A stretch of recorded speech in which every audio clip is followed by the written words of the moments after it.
सभी विद्यार्थियों को मेरा नमस्कार। मैं दीपक कुमार आप सभी का एग्जाम बिल्ड्स एकेडमी के सेवा सुरक्षा सहयोग बैच में हार्दिक स्वागत करता हूं। मेरे प्यारे विद्यार्थियों, जैसा कि आपको पता है इंग्लिश की हमारी 2 क्लासेज हो चुकी हैं। उसमें हमने टेंस के बारे में पढ़ा था और हम टेंस को करते करते कहाँ तक आ गए थे। हमने जो लास्ट टेंस पढ़ा था वो था हमारा प्रेजेंट परफेक्ट टेंस। कौन सा था? Present perfect tense. जो आज की क्लास में हमारा जो टेंस होने वाला है अगला, वो है भाई प्रेजेंट परफेक्ट कंटिन्यूअस टेंस। कौन सा टेंस है? Present perfect continuous tense. Continuous tense. प्यारे बच्चे, जो इस टेंस है, इस टेंस की पहचान क्या है? जब हम इसको हिंदी में बोलते तो पीछे से आवाज ये आती है, से रहा है, से रहा है, से रहे हैं, से रहे हैं, से रही है, से रही है। ठीक है ना? ऐसा ही कुछ हमने कंटिन्यूअस टेंस में भी पढ़ा था। यानी कि अगर मैं इस पे ऐसे हाथ रखूंगा, यानी कि प्रेजेंट कंटिन्यूअस टेंस, तो उस टेंस की जो पहचान थी वो क्या थी भाई? रहा है, रहे है, रही है। लेकिन प्रेजेंट परफेक्ट कंटिन्यूअस टेंस की पहचान क्या? से रहा है, से रहे हैं, से रही है। यानी कि इन दोनों में फिर फर्क ये क्या है भाई? फर्क ये है कि भाई इसमें कोई भी कार्य कब से चला आ रहा है उसके बारे में मेंशन होता है, लेकिन उसमें जो काम चल रहा है उसके बारे में ये नहीं बताया जाता था कि भाई वो काम कब से चल रहा है। ठीक है ना? ये टेंस, इस टेंस में क्या होता है? कोई कार्य भूतकाल में शुरू हुआ, पास्ट में, भूतकाल में शुरू हुआ और वर्तमान में भी चल रहा है, और वर्तमान में भी चल रहा है, और फ्यूचर में भी चलने की संभावना है, और भविष्य में भी चलने की संभावना है। भविष्य में भी चलने की संभावना है। ठीक है ना? चलने की संभावना है।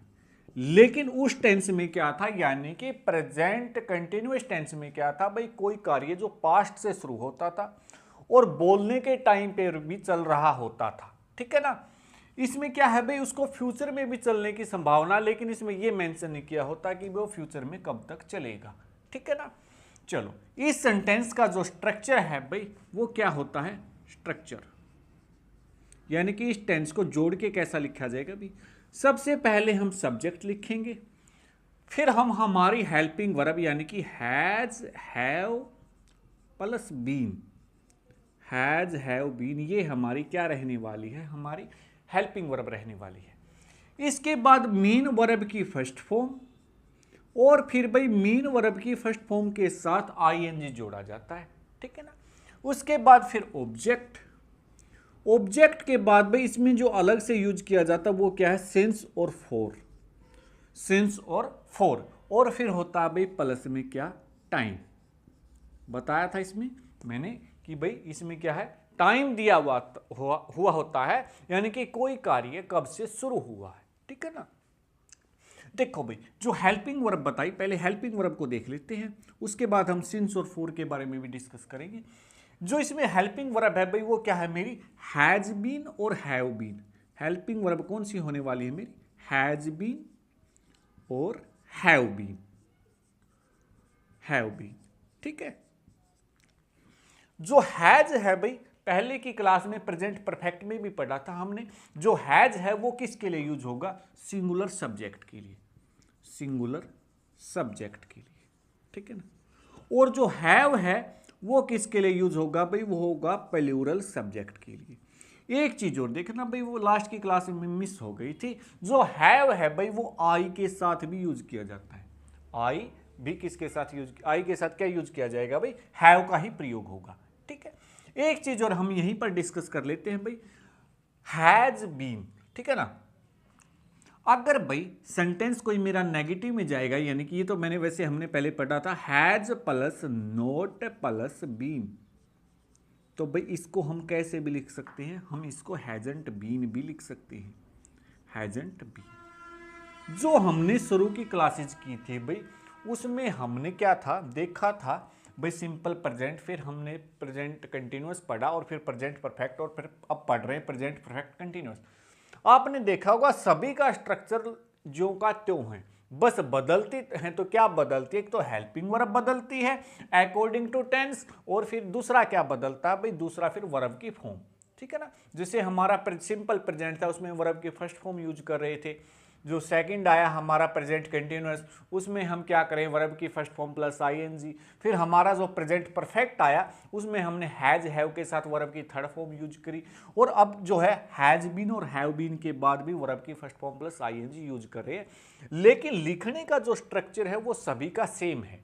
ठीक है ना, बस अलग क्या है, इनकी हेल्पिंग वर्ब है और मेन वर्ब की फॉर्म कौन सी होगी वो अकॉर्डिंग टू टेंस अलग अलग है सबकी। ठीक है ना भाई, हैज प्लस नोट बीन तो भाई क्या बन जाएगा, हैजंट बीन। इसी प्रकार have plus not plus been, इसको मैं इन शॉर्ट में क्या लिख सकता हूं, हैवंट बीन, हैवंट बीन। ठीक है ना, ऐसे लिखा जाएगा। चलो भाई देखते हैं। और अगला जो इंटेरोगेटिव है भाई, मैंने बताया था जो हेल्पिंग वर्ब है वो किस में यूज की जाती है, एक तो सेंटेंस को नेगेटिव में लिखने के लिए, और दूसरा इनका मेनली प्रयोग किया जाता है किसका, इंटेरोगेटिव में। ठीक है, चलो वो भी एग्जांपल देखेंगे। चलो भाई, चलो एक काम कर लेते हैं, हम क्या कर लेते हैं भाई, एक एग्जाम्पल ले लेते हैं। ठीक है, मैं बोलता हूं वह सुबह से, वह सुबह से एक पुस्तक पढ़ रहा है, वह सुबह से एक पुस्तक पढ़ रहा है, पढ़ रहा है। ठीक है ना भाई, से रहा है, वह सुबह से एक पुस्तक पढ़ रहा है, इसको जोड़ करके लिखना भाई। देखो सब्जेक्ट क्या मेरा, ही है मेरा क्या, सिंगुलर, सिंगुलर के साथ में क्या यूज करूंगा, has, he has been. Verb क्या है मेरी, पढ़ना, यानी कि read, he has been read. ठीक है, he has been read, ING की इसकी फॉर्म रीडिंग, क्या पढ़ रहा है वो, ए बुक यानी कि ऑब्जेक्ट। अच्छा भाई, अब आता भाई सिंस फॉर, एक दो एग्जाम्पल कर लो फिर उसके बाद मैं ये बताऊंगा सिंस और फॉर का प्रयोग कहां पे होगा। ठीक है ना, he has been reading since morning, since morning, वह सुबह से एक पुस्तक पढ़ रहा है। इसको भाई इस तरीके से जोड़ करके लिखेंगे, मॉर्निंग के साथ भाई क्या आता है, सिंस। ठीक है, ये थोड़ी ही देर बाद मैं एक्सप्लेन करता हूं सिंस और फॉर कहां कहां पर यूज होगा आपका। ठीक है भाई, अब बात आती है, ये तो हमारा सिंपल सेंटेंस था, ये तो हमारा क्या था, सिंपल सा सेंटेंस था। इस सेंटेंस को अगर मेरे को नेगेटिव में भी लिखना पड़ जाए तो भाई नोट वर्ड कहां पे यूज करूंगा मैं भी, जो नोट मेरा वर्ड यूज होने वाला है वो कहां पे होगा, हैज और बीन के बीच में। ठीक है ना, अगर इस सेंटेंस को मेरे को नेगेटिव में लिखना हो, अब देखो मैं बार बार नेगेटिव वाले स्ट्रक्चर लिखना ठीक नहीं रहेगा, एक प्रकार से आपके लिए भी बोरिंग हो जाएगा, क्योंकि भाई बार बार वही चीजें रिपीट हो रही है। ठीक है ना, तो यानी कि नेगेटिव में कैसे लिखेंगे हम इसको, he has not been reading a book, he has not been reading a book since morning, since morning. ठीक है ना, या फिर दूसरे तरीके से he hasn't been reading a book since morning. ठीक है ना, इसको पॉजिटिव में और नेगेटिव में हम इस तरीके से लिख सकते हैं। अब बात आती है भाई, अब बात आती है कि भाई इन सेंटेंस को इंटेरोगेटिव में कैसा लिखा जाएगा। भाई इंटेरोगेटिव के लिए मैंने बताया था जो मेरी हेल्पिंग वर्ब होती है वो क्या होती है, सब्जेक्ट से क्या आ जाती है पहले, सब्जेक्ट से क्या आ जाती है पहले। जैसे मैं बोलता हूं क्या वे सुबह से, क्या वे सुबह से एक गाना गा रहे हैं, क्या वे सुबह से एक गाना गा रहे हैं, इसको लिखना है। तो क्या होगा भाई, जो मेरी हेल्पिंग वर्ब होगी वो क्या आ जाएगी भाई, सब्जेक्ट से पहले। ठीक है ना, यानी कि स्ट्रक्चर मेरा कुछ इस तरीके से होने वाला, has have plus subject plus being, verb की first form plus I N G plus object plus फिर सिंस और फॉर। ठीक है ना, सिंस और फॉर प्लस में भी टाइम भी, ठीक है ना। इस सेंटेंस को मैं कैसे कन्वर्ट करके लिखूंगा इंटेरोगेटिव में? भाई सबसे पहले मेरे को यूज करना है क्या, हैज और हैव में से। हैज और हैव का आना डिपेंड करता है किस पे, सब्जेक्ट पे, क्योंकि सब्जेक्ट ही बताएगा भाई हैज लेके आना है, हैव लेके आना है। अगर मेरा सब्जेक्ट सिंगुलर है तो हैज आएगा, और अगर प्लूरल है तो हैव। तो मैंने देखा कि जो मेरा सब्जेक्ट है क्या है, वे यानी कि दे, यानी कि भी दे तो क्या है मेरा प्लूरल, तो क्या आएगा यहाँ पे हैव, यानी कि have they been singing a song since morning. Have they been singing a song since morning. इसको इंटेरोगेटिव में ऐसे लिखा जाएगा। अब बात आती है भाई, अगर इसी सेंटेंस को मेरे को नेगेटिव में लिखना पड़ जाए तो मैं जो नोट वर्ड है वो कहां पे यूज करूंगा? भाई जो नोट वर्ड है मेरा वो सब्जेक्ट के बाद और बीन से पहले यूज होने वाला है, ठीक है ना। कैसे लिखा जाएगा यही सेंटेंस मेरा नेगेटिव के अंदर कैसे लिखा जाएगा भाई? ये लिखूंगा मैं, हैव दे नोट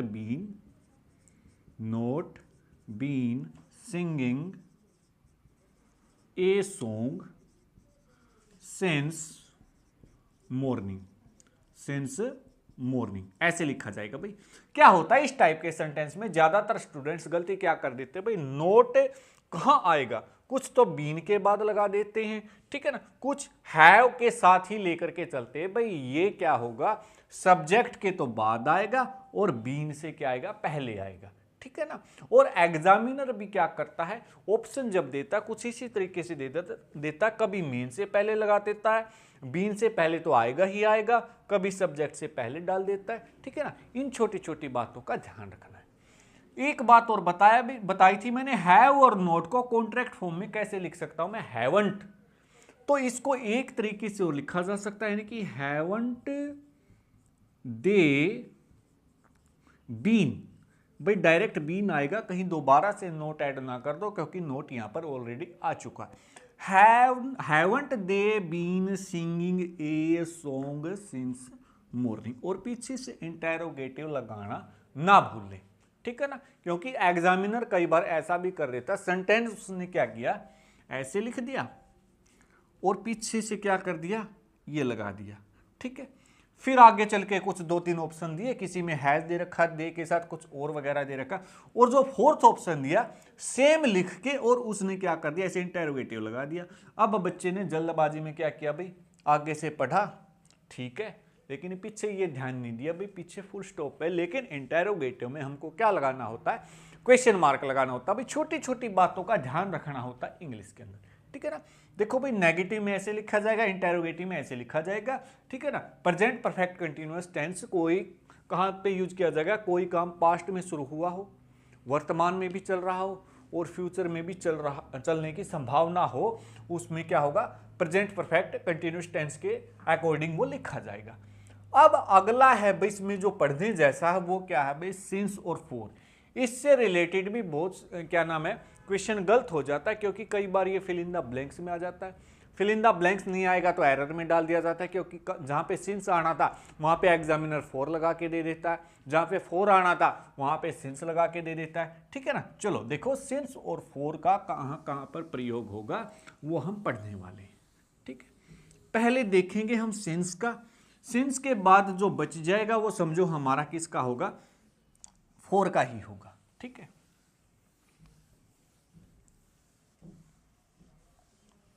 देखो सिंस, देखो जो सिंस होगा भाई हमारा, सिंस यूज किया जाता है भाई पॉइंट ऑफ टाइम के लिए, पॉइंट ऑफ टाइम के लिए। पॉइंट ऑफ टाइम से मेरा मतलब है भाई जहां पे हमको टाइम का कंफर्म हो कि भी वो काम कब से शुरू हुआ था, लेकिन जहां पर हमको टाइम कंफर्म ना हो वहां पर हम प्रयोग का फॉर का प्रयोग करते हैं। सिंस कहां पे यूज किया जाएगा भाई, पॉइंट ऑफ टाइम पे, ठीक है ना। लिखो कहां कहां पे यूज किया जाता है भाई, name of month, name of month के पहले, नेम ऑफ मंथ के पहले, नेम ऑफ डेज के पहले, नेम ऑफ डेज के पहले, ठीक है। नेम ऑफ सीजन के पहले, नेम ऑफ सीजन के पहले। जैसे कि मैं एग्जांपल के थ्रू लिखता हूं, जैसे मैं बोलूं since April, since April, since April. मैं बोलूं सिंस मंडे, सिंस मंडे।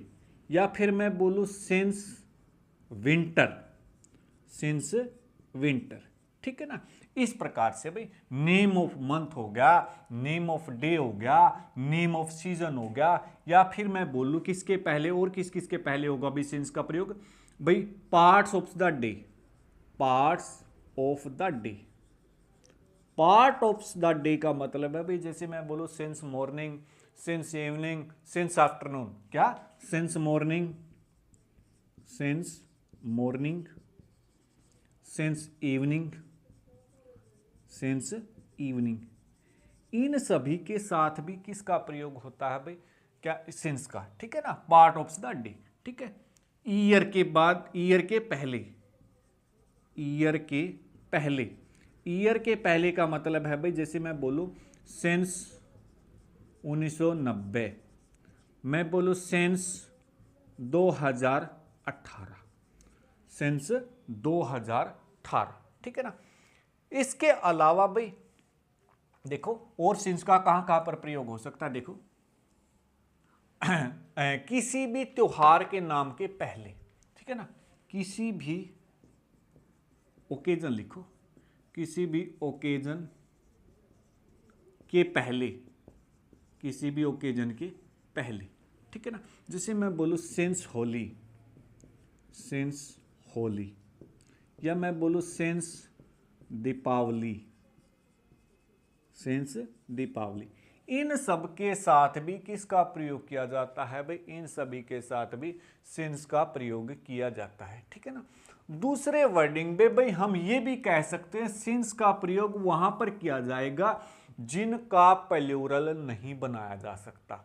ठीक है ना। जैसे मैं बोलूं सिंस अप्रैल, सिंस अप्रैल, भाई अप्रैल का प्लूरल तो नहीं बन सकता ना। ठीक है ना। यानी कि मंथ हो गया, डे, सीजन हमारे ईयर्स के पहले, पार्ट ऑफ द डे हो गए किसी भी ओकेजन के पहले। इन सब के पहले किसका प्रयोग होता है? सिंस का प्रयोग होता है। ठीक है ना। अगला देखो भाई जो फोर है हमारा, फोर का कहां कहां पर प्रयोग होगा? फोर सिंस का तो बताया मैंने किसके? पॉइंट ऑफ टाइम, यानी कि जहां पर हमें टाइम के बारे में कन्फर्म पता हो, यानी कि वो काम किस समय एग्जैक्ट टाइम पर शुरू हुआ था। ठीक है। फोर, फोर यूज किया जाता है भाई पीरियड ऑफ टाइम के लिए। किसके लिए? Period of time. ठीक है ना। या फिर जिस टाइम के बारे में हमें कन्फर्म ना पता हो। ठीक है ना। जिसे मैं बोलूं भाई, मान लिया पहले न्यूमेरल एडजेक्टिव दिया हुआ है, न्यूमेरल एडजेक्टिव, उसके बाद क्या क्या दिया हुआ है? डेज दिए हुए हैं, नंबर ऑफ डेज, मतलब ये तो इसमें आ गया डेज। ठीक है। Hours, minutes, minutes. ठीक है। Number of days, hours, minutes, years. ठीक है ना। ईयर्स। इन सब के पहले भी भाई किसका प्रयोग होता? फोर का प्रयोग होता। जैसे मैं बोलूं फॉर 2 डेज, फॉर 2 डेज। ठीक है ना। या फिर मैं बोलूं फॉर 5 आवर्स, पिछले 5 घंटों से। ठीक है ना। मैं बोलूं फिर भाई 4-5 मिनट्स, या मैं बोलूं 4-5 ईयर्स। ठीक है ना। जहां पे कहने का मतलब हमें टाइम का कन्फर्म ना हो, वहां पे किसका प्रयोग किया जाता? भाई वहां पे प्रयोग किया जाता फोर का। दूसरी वर्डिंग में हम ऐसे भी कह सकते हैं भाई जिनका प्लूरल बनाया जा सके वहां पर फोर का प्रयोग होता है। लेकिन ऐसे भी ध्यान रखना भाई ऐसे ना दिया हो 4 minute, 4 minutes, 4 an hour, 4 an hour. ठीक है ना। 4 एन आवर, कहीं ऐसा यूज ना कर दो भाई। ठीक है ना। मेरे ख्याल से आपको समझ में आ गया होगा कि भाई कहां पे तो हमको सिंस का प्रयोग करना, कहां पे हमको फोर का प्रयोग करना। लेकिन एक इंपॉर्टेंट रूल बचता है भाई, अगर ऐसे दिया हो, अगर period of time period of time के बाद एगो वर्ड यूज किया हुआ है, पीरियड ऑफ टाइम के बाद अगर एगो वर्ड यूज कर दिया गया है तो भाई इससे हमें पीरियड ऑफ टाइम का बोध नहीं होता, बल्कि हमें इससे किसका बोध होता है, पॉइंट ऑफ टाइम का, पॉइंट ऑफ टाइम का बोध होता है। और जहां पर भी पॉइंट ऑफ टाइम का बोध होगा वहां पर हम किसका प्रयोग करेंगे, वहां पर भाई हम सिंस का प्रयोग करेंगे, ठीक है ना। किसका प्रयोग करेंगे, हम सिंस का प्रयोग करेंगे, ठीक है। अब आपको समझ में आ गया होगा, एक दो एग्जाम्पल लिख के बताता हूं मैं आपको क्या आएगा, ठीक है ना। जैसे मैं बोलता हूं कि भाई वह इस कॉलेज में 2 साल से पढ़ा रहा है, वह इस कॉलेज में 2 साल से पढ़ा रहा है, ठीक है ना। मैं बोलूं he has been teaching in this college खालिस्तान 2 ईयर्स। यहां पर हमको भरना है सिंस में से या फिर भाई फॉर में से। अब देखो भाई, वैसे बताया था मैंने जहां पर 2 साल, लेकिन हमको इस चीज का ये कन्फर्म नहीं है भाई वो कौन से 2 साल की बात कर रहा है, कौन से 2 साल की बात कर रहा है। कौन से भी हो सकते हैं भाई, वो 90 से 92 भी हो सकते हैं, या फिर भाई वो 17 से 19 भी हो सकते हैं। कौन से भी वो 2 साल से इस कॉलेज में पढ़ा रहा है, ठीक है ना। यानी कि यहाँ का जो टाइम पीरियड है वो कैसा कहलाएगा मेरा, वो कहलाएगा मेरा पीरियड ऑफ टाइम। और पीरियड ऑफ टाइम के लिए किसका प्रयोग किया जाएगा भाई, फॉर का, ठीक है ना। दूसरी बात मैंने एक ये भी बताया था भाई जिनका प्लूरल बन जाता है उनके पहले भी किसका प्रयोग होता है, फॉर का। लेकिन वो कुछ बातें लिखवाई थी जैसे for an hour, for a minute, ठीक है ना, उसमें वो एक्सेप्शनल रहेगा। लेकिन मेनली याद करने का तरीका हमारा ये हो सकता है, ठीक है ना। अच्छा मैं बोलूं वह 2 घंटे से एक गाना गा रहे हैं, दे हैव बीन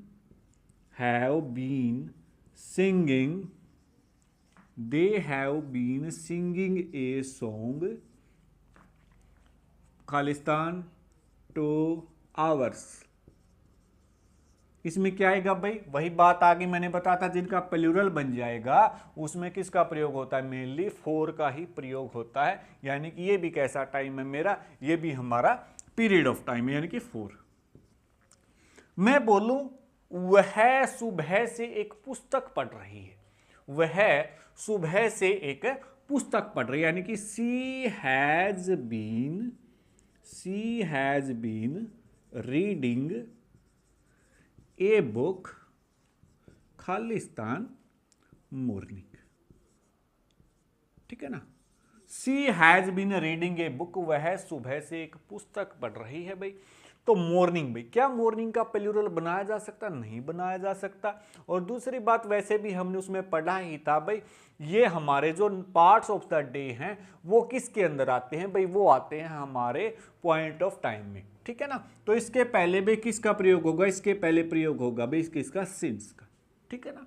तो यानी कि इस टेंस के अंदर इन्हीं बातों का मेन ध्यान रखना होता है भाई, यहाँ पे फॉर आएगा या सिंस आएगा, ठीक है ना। ठीक है भाई, ये था हमारा कौन सा, present perfect continuous tense, present perfect continuous tense. इसके बाद जो अगला टेंस है भाई हमारा, प्रेजेंट का तो हमारा कंप्लीट हो चुका है, अगला टेंस आता है हमारा पास्ट टेंस, ठीक है ना, यानी कि भूतकाल के बारे में, ठीक है ना। पास्ट टेंस में देखो भाई हमारा, इसमें जब भी कोई भी कार्य जो पीछे किसमें हुआ हो, भूतकाल के अंदर हुआ हो, ठीक है ना, उसके बारे में पढ़ेंगे हम, ठीक है। देखो भाई हमारा पास्ट टेंस, ठीक है, सिंपल पास्ट टेंस। ये जो टेंस है इसकी पहचान क्या है, जब हम इसको हिंदी में पढ़ते हैं तो पीछे से ये आवाज आती है था, थे, थी, यानी कि पढ़ता था, पढ़ते थे, पढ़ती थी, खेलता था, खेलते थे, खेलती थी, ठीक है ना। जो पास्ट टेंस है भाई वो पास्ट की घटनाओं को लिखने के लिए यूज किया जाता है, पास्ट की घटनाओं को जो पास्ट में हो चुकी हैं उनको लिखने के लिए। यानी कि कोई कार्य जो पास्ट में किया गया था उसके लिए हम कौन सा टेंस यूज करेंगे, सिंपल पास्ट टेंस। इस प्रकार के सेंटेंस को जोड़ने के लिए हम किस प्रकार के स्ट्रक्चर का यूज करते हैं भाई? स्ट्रक्चर हमारा रहने वाला है, पहले हम सब्जेक्ट लिखेंगे, फिर उसके बाद भाई वर्ब की सेकंड फॉर्म। कौन सी फॉर्म? वर्ब की सेकंड फॉर्म, और उसके बाद लिखा जाएगा भाई ऑब्जेक्ट। क्या लिखा जाएगा? ऑब्जेक्ट। ठीक है ना? मैं बोलता हूं वह एक पुस्तक पढ़ा था, वह एक पुस्तक पढ़ा था। ठीक है ना? उसने एक पुस्तक पढ़ी थी, ऐसी। ठीक है? पढ़ा था यानी कि he read a book, he read a book. पता होगा जो भाई रीड है उसकी तीनों फॉर्म एक सेम होती है। ठीक है ना? ही रीड ए बुक। इसमें भाई एक हेल्पिंग वर्ब यूज की जाती है, हेल्पिंग वर्ब। हेल्पिंग वर्ब इसमें कौन सी आती है भाई? डिड। कौन सी आएगी? डिड। ठीक है ना? इसमें एक चीज का खास ध्यान रखना भाई, डिड के बाद हमेशा वर्ब की फर्स्ट फॉर्म का प्रयोग किया जाता है। ये बात मैंने सिंपल प्रेजेंट टेंस में भी बताई थी भाई, डिड के बाद वर्ब की कौन सी फॉर्म का प्रयोग होता है? वर्ब की फर्स्ट फॉर्म का प्रयोग होता है। ठीक है ना? डू, डज और डिड के बाद वर्ब की फर्स्ट फॉर्म। जो हमारी हेल्पिंग वर्ब है भाई, वो किसको लिखने के लिए ज्यादातर यूज की जाती है? एक तो इंटेरोगेटिव में, सेंटेंस को जब हमको इंटेरोगेटिव में लिखना हो, या फिर हमको उसको नेगेटिव में लिखना हो। किस में लिखना हो उसको? नेगेटिव के अंदर। ठीक है ना? जैसे मैं बोलूं वह एक पुस्तक नहीं पढ़ा था, वह एक पुस्तक नहीं पढ़ा था। चलो मैं एक दूसरा सेंटेंस ले लेता हूं कि भाई वह क्रिकेट नहीं खेले थे, वे क्रिकेट नहीं खेले थे, वे क्रिकेट नहीं खेले थे, खेले थे। ठीक है? यानी कि they did note, they did note play cricket. कैसे लिखा जाएगा? They did note play cricket. ठीक है ना भाई? वैसे तो क्या था भाई, पास्ट की बात को लिखने के लिए मेरे को कौन सी वर्ब की फॉर्म यूज करनी थी? सेकंड। लेकिन अगर मैं सेंटेंस को नेगेटिव में लेके जाऊंगा तो मेरे को हेल्पिंग वर्ब डिड भी यूज करनी पड़ेगी, और उसके साथ नोट वर्ड भी यूज करना पड़ेगा। और लेकिन जब डिड हेल्पिंग वर्ब आ जाएगी तो उसके बाद हमेशा कौन सी वर्ब की फॉर्म आएगी? फर्स्ट फॉर्म आएगी। ठीक है ना? तो यानी कि प्ले आएगा। एक बात और भाई, डिड प्लस नोट को कॉन्ट्रैक्ट फॉर्म में मैं क्या भी लिख सकता हूं? इसको मैं डिडंट भी लिख सकता हूं। क्या लिख सकता हूं मैं इसको? डिडंट। यानी कि सेंटेंस को ऐसे भी लिखा जाएगा, they didn't play cricket, they didn't play cricket. ठीक है? अब बात ये आती है भाई, अगर मेरे को यही सेंटेंस इंटेरोगेटिव में भी लिखना पड़ जाए, तो मैंने बताया था सेंटेंस को इंटेरोगेटिव में लिखने के लिए क्या होता है? जो हेल्पिंग वर्ब होती है वो सब्जेक्ट से पहले आ जाएगी। इसको यानी कि मैं जैसे इसी को लिखता हूं, अगर मेरे को यही इंटेरोगेटिव में लिखना हो तो मैं कैसे लिखूंगा? मैं लिखूंगा did he read a book. क्या वह एक पुस्तक पढ़ा था? क्या वह एक पुस्तक पढ़ा था? Did he read a book. या फिर मेरे को इसको भी लिखना हो, पॉजिटिव करके लिखता हूं मैं, यानी कि did they play cricket, did they play cricket. ठीक है ना? ये मत सोचना पास्ट का यहाँ पे हर जगह वर्ब की सेकंड फॉर्म ही आएगी भाई, लेकिन जब क्या होगा हेल्पिंग वर्ब आ जाती है तो इसमें क्या यूज किया जाता है? वर्ब की फर्स्ट फॉर्म ही यूज की जाती है। अगर मेरे को भाई ये नेगेटिव में यूज करना हो, यानी कि यही बात मेरे को नेगेटिव में बोलने की भी, क्या वे क्रिकेट नहीं खेले थे, तो ऐसे केस में जो नोट वर्ड वो कहां पे ऐड किया जाएगा? वो सब्जेक्ट के बाद और मेन वर्ब के पहले आएगा। तो कैसे लिखूंगा मैं? Did they note, did they note play cricket, did they note play cricket. ठीक है ना?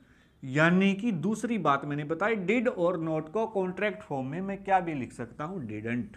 यानी कि सेंटेंस को मैं एक तरीके से और लिख पाऊंगा, didn't they play cricket, didn't they play cricket, ऐसे लिखा जाएगा। ठीक है ना भाई? अच्छा भाई, ये थी इसके बारे में बेसिक सी बातें। मैंने बताया जो सिंपल पास्ट टेंस है उसको क्या है? पास्ट की घटनाओं को लिखने के लिए यूज किया जाता है। जिन सेंटेंसों की पहचान क्या है? था, थे, थी। एक और इस टेंस में भाई कैसे वर्डों का यूज किया जाता है, यानी कि पास्ट की जो हम घटनाएं लिखते हैं उनमें क्या वर्ड यूज किए जाते हैं? एगो, एगो, yesterday, yesterday, yesterday, last night, last night, previous day, previous day, यानी कि कुछ ऐसे वर्ड यूज किए जाते हैं, ठीक है ना, जो पास्ट को डिनोट करते हैं, ठीक है ना। मैं बोलूं I met him 2 days ago, मैं उससे 2 दिन पहले मिला था, यानी कि I met him 2 days ago, 2 days ago, मैं उससे 2 दिन पहले मिला था, ठीक है ना। अच्छा भाई, क्या बताया मैंने, जो सिंपल पास्ट टेंस है भाई वो पास्ट की घटनाओं को लिखने के लिए यूज किया जाता है, जिसकी पहचान क्या है? था, थे, थी। स्ट्रक्चर क्या रहेगा? सब्जेक्ट प्लस वर्ब की सेकंड फॉर्म प्लस का क्या लिखेंगे? ऑब्जेक्ट। और ऐसे वाक्यों में जनरली एगो, yesterday, last night, previous day, ठीक है ना, ये ऐसे वर्डिंग देखने को मिल जाती है जो पास्ट को डिनोट करती हो, ठीक है। इसके बाद जो अगला है भाई सिंपल पास्ट के अंदर ही भाई पास्ट की हैबिट को दर्शाने के लिए, मान लो हमारी पास्ट में यानी कि भूतकाल में कोई हैबिट रही हो, उसको दर्शाने के लिए भी क्या लिखा जाता है? किस में लिखा जाता है? सिंपल पास्ट टेंस में। दूसरा रूल क्या है इसका?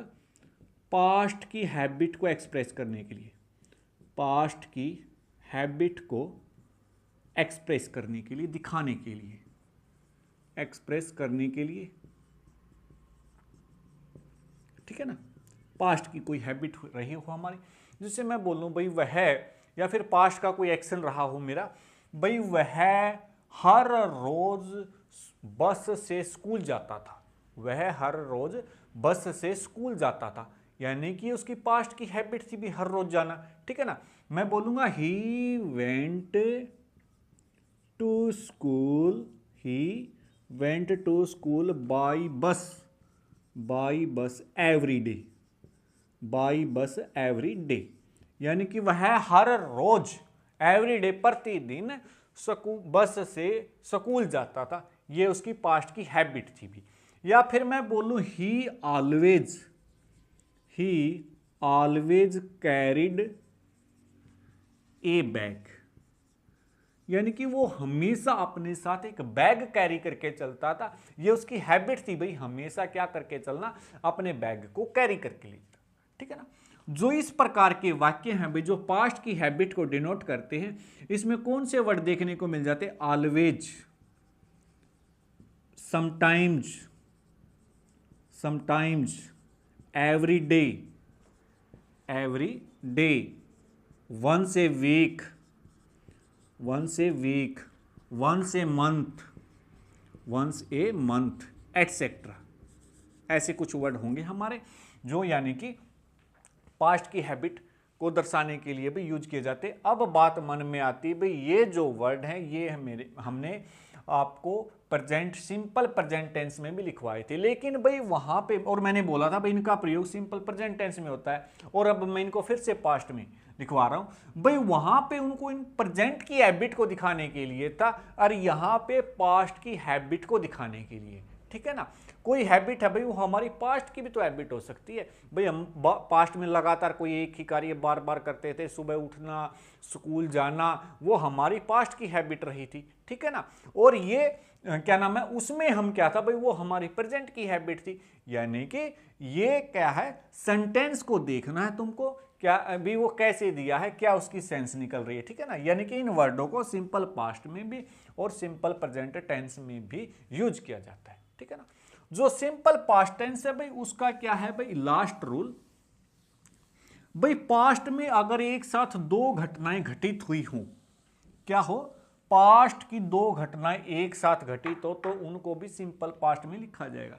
एक घटना इस साइड हुई, उसी टाइम पे एक घटना इस साइड, और दोनों की दोनों पास्ट की हैं, तो उसमें सिंपल पास्ट में लिखा जाएगा है हमारा, ठीक। यदि पास्ट की दो घटनाएं एक साथ हुई हो, या फिर ऐसा बोलो पास्ट के दो कार्य एक साथ हुए हों, ठीक है ना, हुए हों, यानी कि भाई एक साइड ये काम हुआ और दूसरी साइड ये काम हुआ, दोनों के दोनों कामों को किस में लिखा जाएगा, सिंपल पास्ट टेंस में लिखा जाएगा, ठीक है ना। जैसे मैं बोलता हूं while she cooked I wrote a letter, जब उसने खाना पकाया था तो मैंने एक पत्र लिखा था, यानी कि उस साइड उसने खाना पकाया और उस साइड उसने क्या किया भाई, एक लेटर लिखा। या फिर मैं बोलूं वाहिल दे प्लेड आई स्टडीड, जब वो खेले थे उस टाइम मैंने क्या किया था, पढ़ाई की थी, यानी कि उस साइड वो खेले थे और मैं इस साइड क्या कर रहा था, पढ़ाई की थी मैंने, ठीक है ना। दोनों के दोनों पास्ट के कार्य क्या हुए हों, एक साथ हुए हों भाई, ठीक है ना। जो सिंपल पास्ट टेंस है भाई, उसका आखिरी रूल और मोस्ट इंपॉर्टेंट रूल और बार बार पूछे जाने वाला रूल है, ठीक है ना। अगर भाई वाक्य के अंदर it's time, it's high time, it's high time, it's time मिले, इट इज टाइम मिले, इट इज टाइम मिले, इट इज हाई टाइम मिले, ठीक है ना। या फिर it is about time, it is about time, इनके बाद हमेशा सिंपल पास्ट टेंस का प्रयोग होता है। किसका प्रयोग होता है भाई, सिंपल पास्ट टेंस का। किसका प्रयोग होगा भाई इसमें, हमेशा सिंपल पास्ट टेंस का प्रयोग होगा। जैसे मैं बोलूं it's time he left for the railway station, यह सही समय है, उसको स्टेशन जाना चाहिए था, ठीक है ना। यह सही समय है, उसको स्टेशन जाना चाहिए था, यानी कि भाई अगर ये हमारे 3 वर्ड देखने को मिल जाए तो उसके बाद हमेशा कौन सी फॉर्म का प्रयोग होगा, वर्ब की सेकंड फॉर्म का प्रयोग होगा। मोस्ट इंपॉर्टेंट रूल है, ठीक है ना। It's time, it's high time, it's about time, यानी कि यह सही समय है, यह उचित समय है, उसको ये काम कर लेना था, ये काम कर लेना चाहिए था, ठीक है ना। हमेशा इसके बाद कौन सी वर्ब आएगी, वर्ब की सेकंड फॉर्म। भाई हमारी आज की क्लास में इतना ही रहेगा, ठीक है ना। जो रूल से रिलेटेड है, जो हम टेंस कर रहे हैं उसमें तो इतना ही रहेगा, लेकिन जैसे कि आपको पता है हम जो लास्ट की 10 मिनट्स हैं उसमें वो कैब करते हैं, जिसमें हम 1 से लेकर के 20 वर्ड तो हम कर चुके हैं, आज हमको 21 से करना है, ठीक है ना। देखो पहला वर्ड है हमारा डेंट्रीमेंटल। डेंट्रीमेंटल का मतलब होता है भाई हानिकारक। क्या होता है, हानिकारक, ठीक है ना, हानिकारक। हार्म, भाई हार्म का तो पता ही होगा सभी को, हार्मफुल, ठीक है ना। डेट्रीमेंटल का सिनोनिमस वर्ड क्या होने वाला हमारा, हार्मफुल। अगला है भाई ड्रैग। ड्रैग का मतलब क्या होता है, खींचना, खींचना भाई, किसी चीज को खींचना, पुल करना। ये बात तो हो सकता है, ये वर्ड तो आपने कहीं पर शॉप वगैरह पर भी लिखा देखा होगा भाई, जो शीशा होता है उसको बाहर खींचना या पुश करना है, ठीक है ना। ड्रैग खींचना यानी कि पुल करना, ठीक है। वहां पे ज्यादातर पुल ही लिखा मिलता है, वहां से देखोगे भाई पुल की जगह हम यहाँ पे ड्रैग भी लिख सकते थे, ओके। अगला वर्ड है एनोर्मस। एनोर्मस का मतलब होता है भाई बड़ा, विशाल, यानी कि ह्यूज। ह्यूज का मतलब क्या होगा, बड़ा। मैसी, मैसिव बना भाई मास वर्ड से, बड़ा। इमेंस, इमेंस का भी मतलब होता है साइज में बहुत ही बड़ा। एनोर्मस का क्या होता है, विशाल काय या फिर बड़ा, ठीक है ना, बिग, ओके। एग्जेम्प्ट का मतलब होता है छूट। क्या होता है, छूट। ये वर्ड हमको ज्यादातर कहां पे लिखा मिलेगा भाई, मान लो कोई फॉर्म अप्लाई करते हैं वहां पे, जैसे गर्ल्स वगैरह के हो गए या फिर किसी कैटेगरी के लिए फीस में छूट होती है ना, वहां पे लिखा वर्ड मिलता है एग्जेम्प्टेड, यानी कि इनको क्या दी गई है, छूट दी गई है। या फिर एक्सक्लूड करना, एक वर्ड होता है इंक्लूड। इंक्लूड होता है शामिल करना, यानी कि उनको इंक्लूड कर लिया गया, शामिल कर लिया गया। एक्सक्लूड यानी कि उनको छोड़ दिया गया, बाहर कर दिया गया। फ्यूजन का मतलब होता है भाई बहाने करना या ढोंग करना, बहाने करना, यानी कि प्रिटेंड, ढोंग करना, जिससे कुछ साधु होने का ढोंग करते हैं, प्रिटेंड यानी कि फ्यूजन। अगला है भाई फॉरबिड। फॉरबिड का मतलब होता है भाई मनाही, का मतलब क्या होगा, मनाही, ठीक है ना। या फिर इसको हम कह सकते हैं बैन, यानी कि कोई चीज बैन कर दी, यानी कि उस काम को करने के लिए क्या है, मनाही। प्रीक्लूड, प्रीक्लूड का भी मीनिंग क्या रहेगा भाई, हमारा मनाही यानी कि उस काम को नहीं करना अलाउड नहीं है। प्रोहिबिट, प्रोहिबिट वर्ड का मतलब क्या होता है, मनाही, यानी कि ये वर्ड हमको एग्जाम में भी लिखा मिलेगा भाई जो हमारी ओएमआर शीट है उस पे है ना, क्या नाम है, रबड़ वगैरह या फिर कोई भी इरेजर वगैरह से या पेंसिल वगैरह यूज करना, क्या प्रोहिबिट, प्रोहिबिशन। स्टॉप यानी कि रोकना, ठीक है ना। अगला है भाई फ्यूरी, फ्यूरी का मतलब होता है भाई रोष, गुस्सा, रोष, गुस्सा, एंगर, एंगर, ठीक है ना। कोई विरोध प्रदर्शन कर रहा है भाई, क्यों, क्योंकि वो सरकार के खिलाफ क्या, फ्यूरी है, एंगर है, गुस्सा है। अगला है भाई गरम्बल, गरम्बल का मतलब होता है भाई बड़बड़ाना, क्या होता है, बड़बड़ाना, ठीक है ना, यानी कि मुरमुर, क्या बोलेंगे, मुरमुर करना, या फिर बोलेंगे ग्रोन यानी कि कराहना, ठीक है ना। बड़बड़ाना यानी कि अपने आप कोई सोते हुए बड़बड़ाता है, कोई मतलब अकेले अकेले बात करता है, उसको क्या बोलते हैं, बड़बड़ाना, यानी कि गरम्बल यानी कि मुरमुर करना या फिर ग्रोन, कराहना। अगला है भाई होटी, होटी का मतलब होता है भाई घमंडी, क्या होगा, घमंडी यानी कि अभिमानी, अभिमानी, ठीक है ना। इसका सिनोनिमस होने वाला भी क्या, एरोगेंट, एरोगेंट का भी मतलब क्या होता है, घमंडी, ठीक है। या फिर कंसीटेड, क्या होने वाला, कंसीटेड का मतलब भी क्या होता है, अभिमानी, घमंडी, ठीक है। होटी, होटी के क्या क्या बताए भाई, एरोगेंट, कंसीटेड। अगला है भाई हेराल्ड, हेराल्ड के भाई दो मीनिंग होते हैं, एक तो होता है भाई संदेशवाहक, संदेशवाहक, एक होता है भाई क्या, मतलब घोषणा करना किसी चीज की, क्या करना, घोषणा करना। संदेशवाहक भाई कोई संदेश लेकर के आता है, उसको क्या बोलेंगे, मैसेंजर, क्या बोलेंगे उसको, मैसेंजर, संदेश लेकर के आने वाले को क्या बोलते हैं, मैसेंजर, हेराल्ड। या फिर हेराल्ड का जो दूसरा मीनिंग होता है भाई वो क्या होता है, घोषणा यानी कि अनाउंस करना। इससे रिलेटेड एक वर्ड हो रहा था डिनाउंस, उसके बारे में मैंने बताया था, कमेंट सेक्शन में बताना भाई डिनाउंस का मीनिंग क्या होने वाला है, ठीक है ना। हमारी जो क्लास है अभी वो आज की इतनी ही रहेगी, ठीक है ना। हमने रूल भी कर लिए थे और आगे के जो वर्ड है हम 10 जो कि डेली करते हैं वो भी कंप्लीट कर लिए।